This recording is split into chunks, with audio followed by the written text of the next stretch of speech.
আল্লাহ বললেন শুধু ভালোই না, ভালো হতে চাইলে অনেক ভালো তুমি হতে পারো, আবার খারাপ হতে চাইলে অনেক খারাপ তুমি হতে পারো। সুম্মা রাদাদনাহু আসফালা সাফিলিন।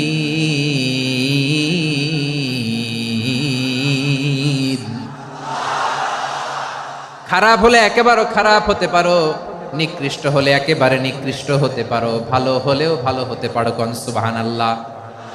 এবার আওয়াজ করে বলুন, ভালো হতে চাই না খারাপ, শ্রেষ্ঠ না নিকৃষ্ট?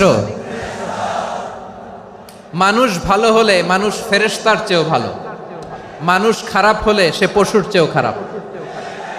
কথা ঠিক কিনা বলেন? ভালো হলে ফেরেশতার চেয়েও ভালো, খারাপ হলে পশুর চেয়েও নিকৃষ্ট।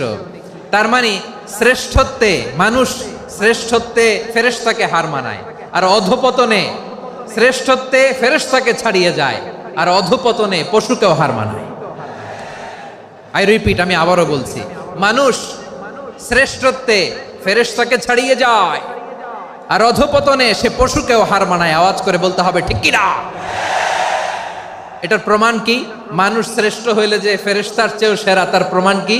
আল্লাহ তাআলা বলছেন, ওয়া ইয কুলনা লিল মালাইকাতি ইসজুদু লি আদম ফাসাজাদু ইল্লা ইবলিস আবা ওয়াস্তাকবারা ওয়া কানা মিনাল কাফিরিন।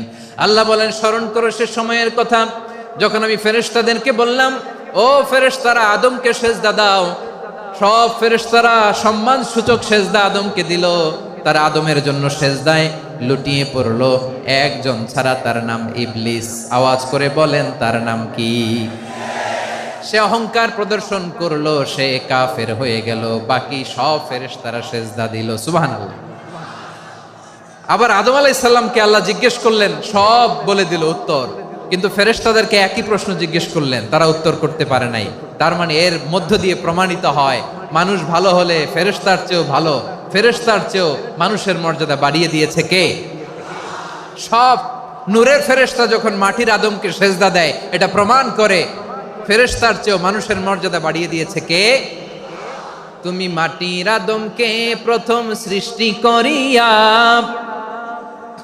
ঘোষণা করিয়া দিলে শ্রেষ্ঠ বলিয়া, তাই তো নূরের ফেরেশতা